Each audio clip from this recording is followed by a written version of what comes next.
Hey everybody, it's Mike Sullivan with Born to Shine. Today we have a really awesome guest. His name is Greg Schwab, and Greg is the assistant superintendent over in Edmonds, Washington. And it's a pleasure to meet you, and thanks for carving out some time with us. Of course, I'm happy to be here. And Greg, what was your journey like to become the assistant superintendent? There are a lot of people looking up to you for your leadership, for your guidance, for your wisdom. And what was your journey like, Greg? Wow. Well, I'm going to take you in the Wayback Machine.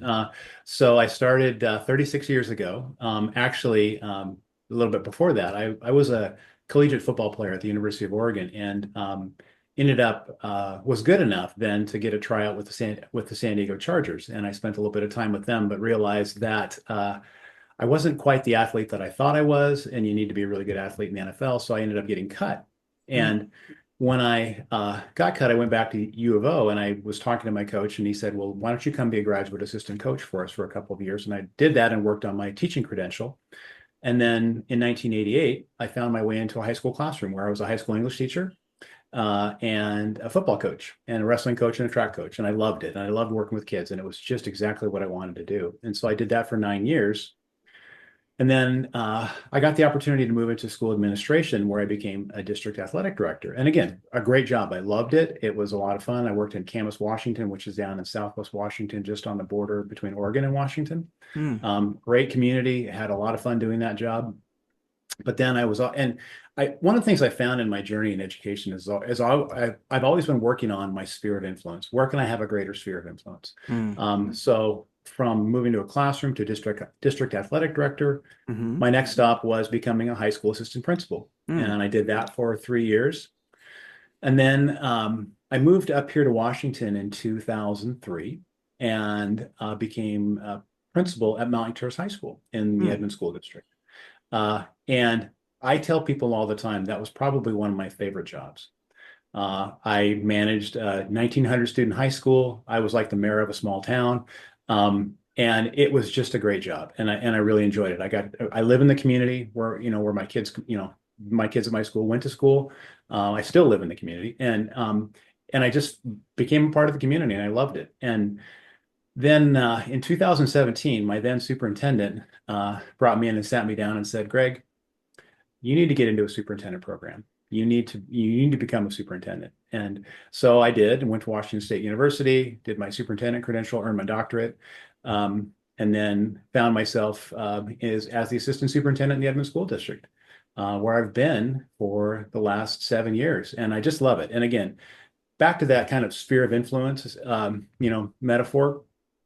Working at this level, I have a chance to work on systems Hmm. and work on things that to make things better for kids.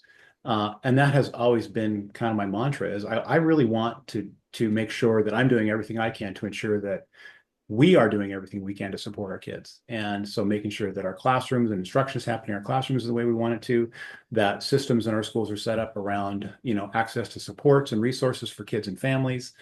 Um, and so I just had an opportunity to be involved in a lot of really cool things at this level. And I just enjoy the work. It's super complex, and it's every day is an adventure. People ask me how things are going at this time of year because we're still in school. We don't get out for another 2 weeks. Hmm. And this is the time of the year I describe where it feels like I'm a little bit knee deep in alligators, as my grandfather used to say. Hmm. That there's just a lot going on right now. So anyway, but again, it's a lot of fun. I enjoy the work. I love what I do. And someday my goal, I would like to be a superintendent of a school district, but I also know that if that doesn't happen, I'm in a really good place, and I'm doing really good work. So I'm very happy where I'm at also. Yeah, that's great. That's awesome.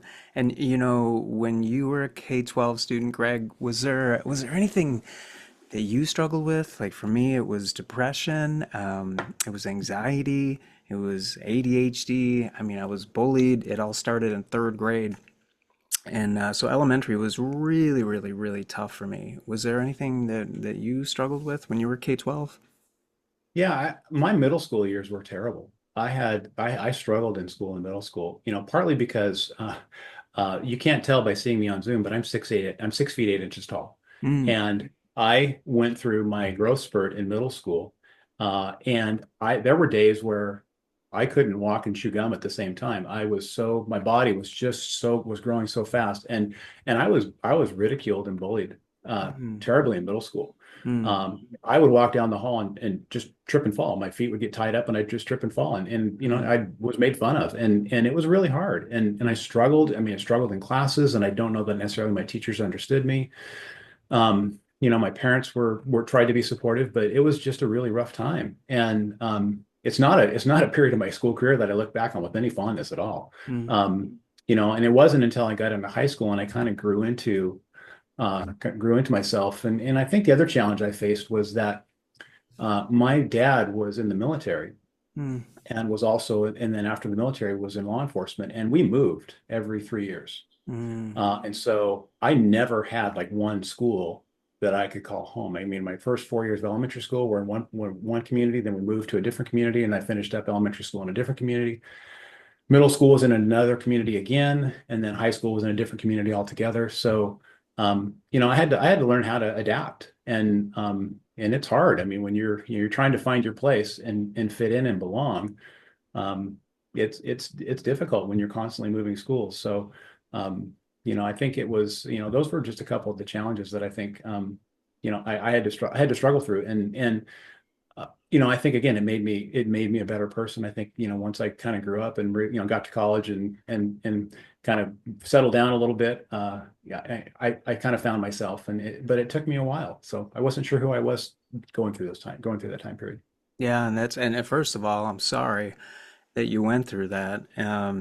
And it's very a lot of people have gone through what you and I have gone through, and in various ways. But my sister always said, "Pain is pain," and I feel that's so true. You know, any type of if someone's bullied, or even if they bully themselves and put themselves down, which I was guilty of both. So, but thank you for sharing that, Greg. And if you could have a magic wand, I know this is kind of the silly question, but if you and I had a magic wand and we can get whatever we wanted for our kids, what would that look like for Edmonds School District next fall? You know, I think we do what we can to try to bring supports in for our students, but again, Hmm. there's just not enough. Yeah. And we add counselors to our schools, we bring in mental health resources, um, and it continues to feel like we're just scratching the surface of the need. And so, I think continued access to more mental health resources. I mean, I have a little bit of a fund that I'm able to pay for mental health counseling for kids that have really significant needs, but there are kids that are struggling with stuff that I think would benefit, but we just can't reach them because we don't have the resources to be able to do Mm, it. Our school mm, counselors they serve 350 to 400 kids at our high schools. We have one elementary counselor in an elementary school that has 500 students. So there's just not enough. right. And, if I had that magic wand, it would be to bring in, more people, more resources that could really help our students with the things they're struggling with. Yeah. Yeah, no, and same. I absolutely 100% agree. And then if there's anything on your heart, Greg, that you're thinking, man, I wish Michael would have asked me this. I really wanted to share this. What would that be? Maybe some words of encouragement or edification for maybe another admin like yourself, or maybe it's a teacher, maybe it's a parent, maybe it's a student, whatever's on your heart. Mhm. So, I think I've been pursuing superintendent jobs and have been unsuccessful. It's been a little bit of a frustrating experience to go through the process, Mm, um, but I'm reminded of a book that was given to me way back when I first started teaching by the family of one of the students that I coached. mm, And it was by a gentleman named Frosty Westering, who was a college football coach at Pacific Lutheran University. You may know him. He's a fairly well-known guy. But he wrote this book called Make the Big Time Where You Are. mm, And it's really all about, people constantly are chasing something, right? They feel like they're missing out on something if they're not moving up or moving on to the next thing. I'm always reminded that, if I don't get to be a superintendent someday, I'm okay because I have a really good job and I think I make a difference. And, I'm making the big time where I'm at. And, It's, it's not that I'm very happy with where I am. And, if I don't get to be a superintendent, that's okay too, because I'm making a difference and I'm helping kids and I'm making a difference in my system and my community. And so I think I just, I always remind people about that as we continue to pursue jobs or things that we want, that we think we want, and we don't get them, you know, I think there's also something to be, you need to remind yourself that you're in a really good place and that you're making a difference where you are, and maybe continue to focus on that as well. I love that. Greg Schwab, thank you so much for sharing your heart, for sharing experiences that you went through, and just for sharing your wisdom and guidance. I loved it. Thanks so much for carving out time with us today.